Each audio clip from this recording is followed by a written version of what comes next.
Welcome sa DRS 2.0. Fresh at nagbabagang happenings ba ang hanap mo? Mga padabarkads man yan o mga trending topics? Pwes, sagutan natin yan. Kaya naman isubscribe nyo na ang ating channel para sa mga nagbabagang balita everyday. Welcome back again sa ating YouTube channel mga Kadabarkads. And for today's video, ang pag-uusapan natin ay tungkol sa mga importanteng ganap sa loob at sa labas ng Itbulaga. Unahin nating pag-uusapan ang tungkol dito sa Clones concert na kung saan ilang tulog na lang ay magaganap na. Ayon nga po dito, 3 tulog na lang Santa Clones are coming to town. Actually, 2 tulog na lang. Sugod na sa Itbulaga TVJ YouTube channel at i-click ang subscribe at join button para makapanood ng concert at exclusive videos just for you. So, naglapag po ng link ang TBJ dyan at pwede nyo pong mapanood dyan mga Kadabarkads yung first ever concert ng mga clones natin kahit nasaan man panig kayo ng mundo. Kaya wag nyo na pong sayangin ang pagkakataon na to mga Kadabarkads. Samantalang next topic naman tayo, pag-usapan natin ang tungkol dito sa grand winner or grand champion ng The Clones. Walang iba kundi po si Jean Jordan Avina.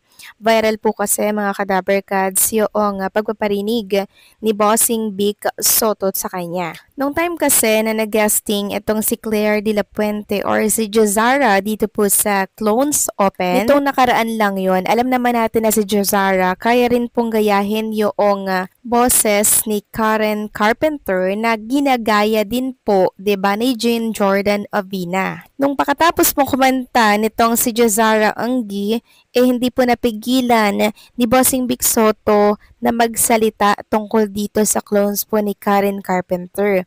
Sabi po ni Bossing, si Karen Carpenter, hindi po merma yun ng kontrata, no? Tapos yung mga host po ng Itbulaga, todo pigil kay Bossing Vic Soto kasi nga, baka kung ano po yung masabi ni Bossing Vic Soto. Si Karen Carpenter kasi or si Jean Jordan Avina mga Kadabarkads, pinanalo to ng Itbulaga, ginawa siyang grand winner sa paniniwalang magiging kabahagi siya ng naturang programa. Pero nang binigyan po siya ng kontrata, hindi po ito tinanggap, hindi ito pinirmahan ni Jean Jordan Avina. And napaliwanag na naman po niya yan sa kanyang live noong nakaraan, na hindi daw po talaga siya pumipirma ng kontrata and hindi lang ito yung unang beses na nangyari ito. Ngayon ang dating, may tampo po si Bossing Vic Soto basyan sa kanyang naging parinig, naging patama nitong nakaraan. Kasi alam naman natin na ang mga nananalo po sa segment ng Itbulaga ay nagiging bahagi or nagiging parte po ng naturang programa like Karen Aistrup, 'di ba? Raisa May Dizon, Maine Mendoza, and yung mga singing queens natin. Talagang nagiging bahagi sila ng Itbulaga. Ngayon, yung kontrata na binibigay po dito kay Jean Jordan, hindi po niya yung tinanggap. Dahil syempre, meron din po siyang mga rason, baka conflict po, 'di ba, sa mga gigs, sa mga schedule niya, kaya hindi niya po tinanggap yung kontrata na yon. Ngayon, ang lumalabas kasi mga Kadabarkads, wala daw utang na loob si Karen Carpenter sa Itbulaga. So, hindi naman ata tama po na ganunin si Jean Jordan na sabihan po na walang utang na loob.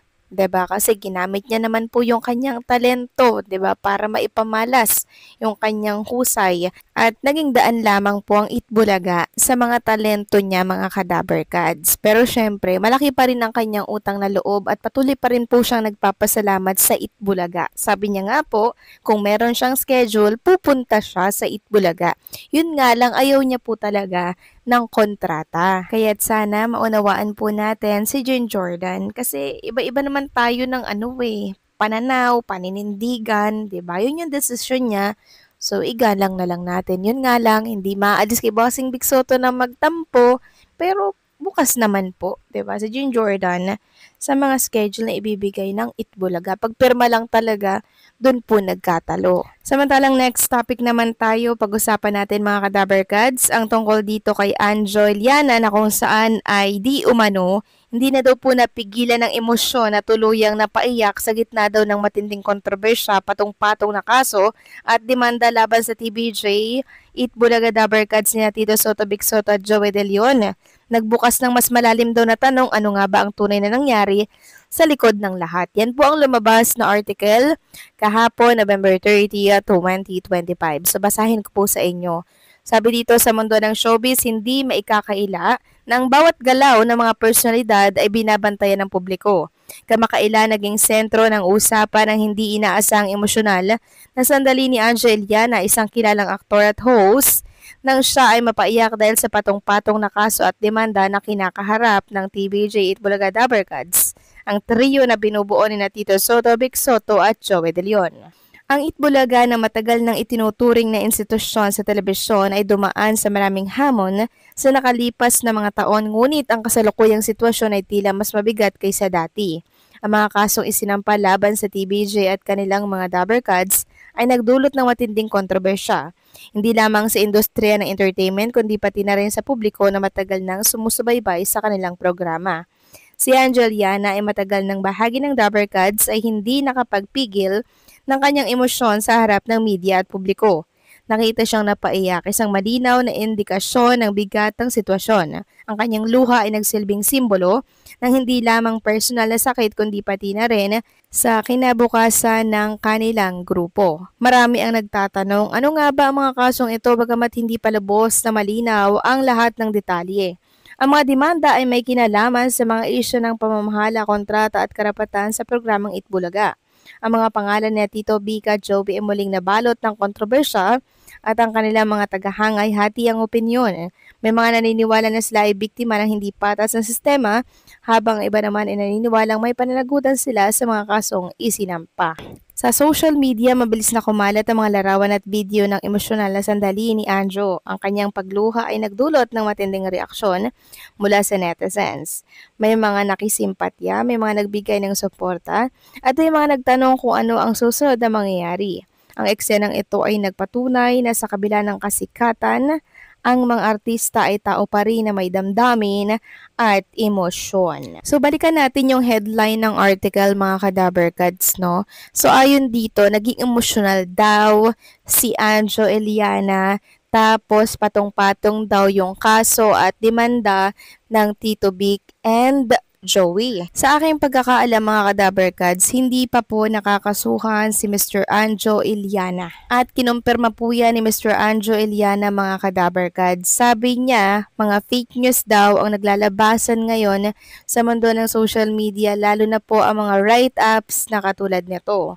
Hindi na daw po siya nagpapa-unlock ng pagpapa-interview dahil gusto niya na lamang daw pong manahimik.